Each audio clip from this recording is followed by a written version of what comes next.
Pension প্রাপ্যরা অতিরিক্ত 20% DNS relief পাবেন। এই ডিএনএস রিলিফের বৃদ্ধি 1 অক্টোবর 2026 থেকে কার্যকরী হবে।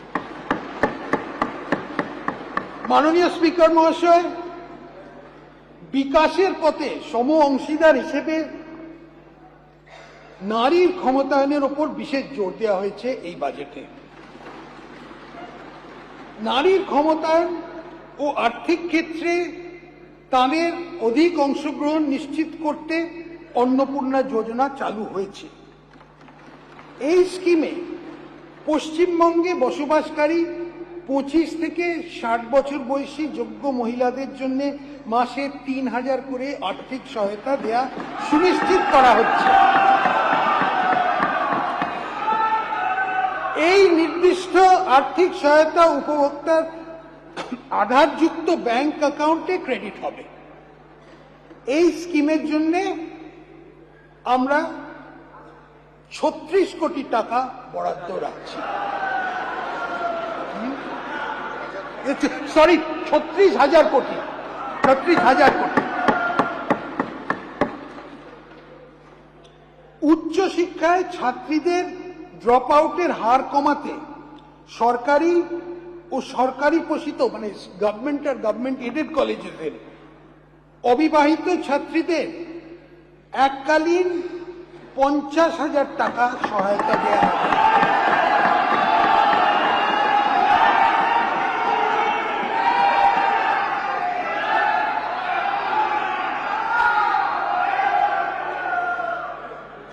গর্ভবতী ও ল্যাকটেটিং মায়েদের সংবেদনশীল শ্রেণীকে অতিরিক্ত আর্থিক সহায়তা দিতে আমি প্রধানমন্ত্রী মাতৃবন্দনা যোজনার আর্থিক সাহায্য সহ মোট 21,000 টাকার আর্থিক সহায়তা ঘোষণা করছি। এছাড়াও গর্ভবতী মায়েরা 6টি পুষ্টি কিট পাবেন। রাজ্য সরকার এই রাজ্যের মহিলা যাত্রীদের জন্য একটি ভাড়া মুকুমের স্কিম এনেছে। 1 জুন 2026 থেকে রাজ্য সরকার পরিচালিত বাসে পশ্চিমবঙ্গ বসবাসকারী সকল মহিলাকে বিনামূল্যে পরিবহনের সুযোগ দেওয়া হচ্ছে। এই জন্যে আমরা 550 কোটি টাকা বরাদ্দ করছি। এই উদ্দেশ্যেই শীঘ্রই একটা পিঙ্ক কার্ড চালু করা হবে। আমরা প্রতিটি মহকুমাতে অন্তত একটি করে মহিলা থানা ও প্রতি থানায় নারী সহায়তা ডেস্ক স্থাপন করব। শহরের ব্যস্ত এলাকা ও সর্বসাধারণের ব্যবহারের স্থানে টহল দেওয়ার জন্য মহিলা পুলিশ অফিসারদের দিয়ে দুর্গা সুরক্ষা স্কোয়াড গঠন করা হবে। উপরন্তু রাজ্য রিজার্ভ পুলিশ ফোর্সে মাতঙ্গিনী হাজরা ও রানী শিরোমণির নামে 2টি সম্পূর্ণ মহিলা ব্যাটালিয়ন স্থাপন করা হবে। অঙ্গনওয়াড়ি কর্মীদের এবং অঙ্গনওয়াড়ি সহায়িকাদের 6 বছরের নিচে শিশু, গর্ভবতী ও স্তন্যদায়ী মাদের পুষ্টির মাত্রা বাড়াতে প্রচুর অবদান রেখেছেন। আশা কর্মীরা প্রাথমিক স্তরে স্বাস্থ্য পরিষেবাকে মানুষের দরজায় পৌঁছে দিতে সাহায্য করেছে। এই সকল কর্মচারীদের গুরুত্বপূর্ণ পরিষেবাকে স্বীকৃতি দিতে আমি তাদের মাসিক সম্মানিক 5,000 টাকা দেব।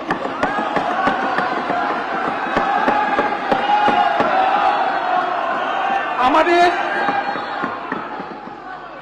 আদিবাসী সম্প্রদায়ের জন্য শিক্ষার সুযোগ বৃদ্ধি করতে আমাদের সরকার ঝাড়গ্রামে আনুমানিক 150 কোটি টাকা ব্যয় সমস্ত আধুনিক সুবিধাযুক্ত একটি আদিবাসী বিশ্ববিদ্যালয় ট্রাইবাল ইউনিভার্সিটি স্থাপন করার প্রস্তাব করছে। এই জন্য এই আর্থিক বছরের জন্য আমরা 10 কোটি টাকা বরাদ্দ করছি।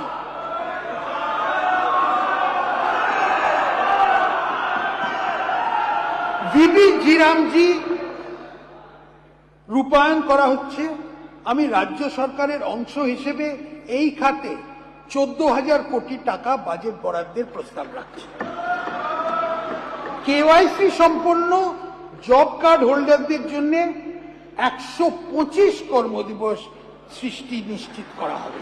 125। কেন্দ্রীয় সরকারের পিএমএজি প্রকল্প শুরু করা হয়েছে, যা সকলের জন্য আবাসনের সুবিধা নিশ্চিত করা হবে। এই প্রকল্পটি পশ্চিমবঙ্গে আরো সম্প্রসারণ করার জন্য চলতি অর্থ বছরে 13,000 কোটি টাকা বাজেট বরাদ্দের প্রস্তাব করছে। এই অর্থবর্ষে 25 লক্ষ নতুন বেনিফিশিয়ারিকে বাসস্থান দেয়া হবে। আমি একটি চা শ্রমিক ইউনিয়ন বোর্ড, টি ওয়ার্কার্স ডেভেলপমেন্ট বোর্ড প্রতিষ্ঠার প্রস্তাব করছি। এই বোর্ডটি চা বাগান শ্রমিকের বিভিন্ন কল্যাণমূলক প্রকল্প তত্ত্বাবধান করবে। রাজ্য সরকার ভারত সরকারের সাহায্যে পিএম চা শ্রমিক প্রোৎসাহন যোজনা চালু করবে। এবার একটা দার্জিলিং এর জন্য একটু ইংরেজিতে বলে দিচ্ছি।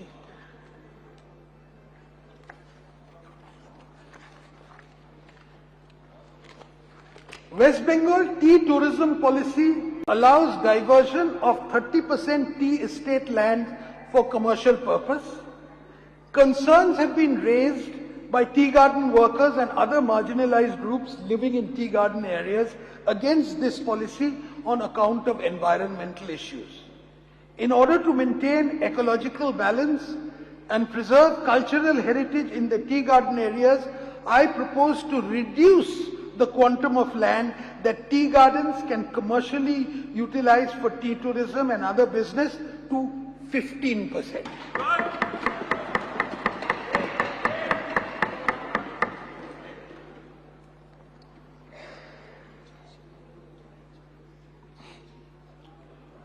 শহরাঞ্চলে 4টি মা আহার কেন্দ্র চালু করা হয়েছে। এগুলোতে ডিম, মাছ, সবজি দিয়ে তৈরি সুষম পুষ্টিকর খাবার প্রতি বেলায় জনপ্রতি 5 টাকায় দেয়া হচ্ছে।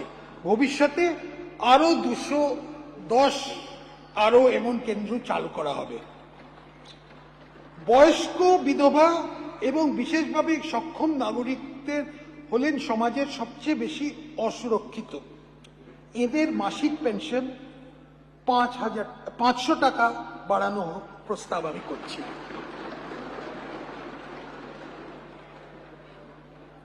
পশ্চিমবঙ্গ সরকার স্বীকৃত 3টে বিশেষ আর্থিকভাবে দুর্বল আদিবাসী গোষ্ঠী বাস করে, যেগুলি হল লোধা সবর, টোটো এবং বিরহর।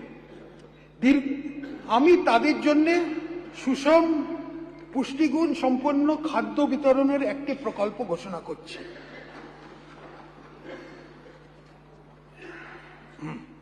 প্রতি সপ্তাহে এই আদিবাসী গোষ্ঠীগুলো প্রত্যেকটি পরিবারকে চাল, ডাল, তেল, চিনি, লবণ, আলু সহ খাদ্য প্যাকেট বিতরণ করা হবে।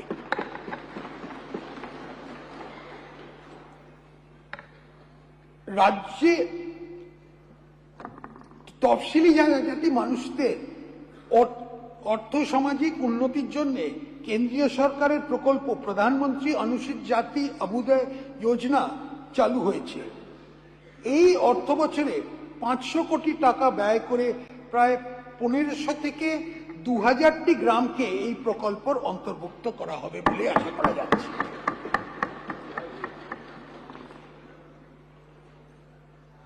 আমি একটি ওয়েলফেয়ার বোর্ড গঠন করার প্রস্তাব করছি, যা গিগ ওয়ার্কারদের জন্য নির্দিষ্ট কল্যাণমূলক পদক্ষেপ ও সামাজিক সুরক্ষা বাস্তবায়িত করবে। এছাড়াও গিগ ওয়ার্কারদের বিনামূল্যে পানীয় জল ও মোবাইল চার্জের সুবিধা দেওয়া হবে। পরিযায়ী শ্রমিকদের সমস্যা কমাতে রাজ্য সরকার একটি বহুমুখী পরিকল্পনা গ্রহণ করেছে। এই শ্রমিকদের স্বাস্থ্য সুরক্ষার জন্য আয়ুষ্মান ভারত কার্ড দেয়া হবে। তাদের এক দেশ এক রেশন কার্ড প্রকল্পের অন্তর্ভুক্ত করা হবে, যার মাধ্যমে তারা ভর্তুকি প্রাপ্ত দামে খাদ্যশস্য পাবেন।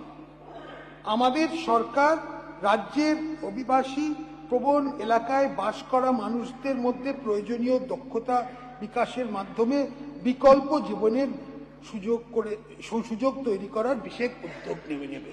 এটা পুরো পরিযায়ী শ্রমিকের সমস্যাটা নিয়ে। Subscribe to One India and never miss an update. Download the One India app now.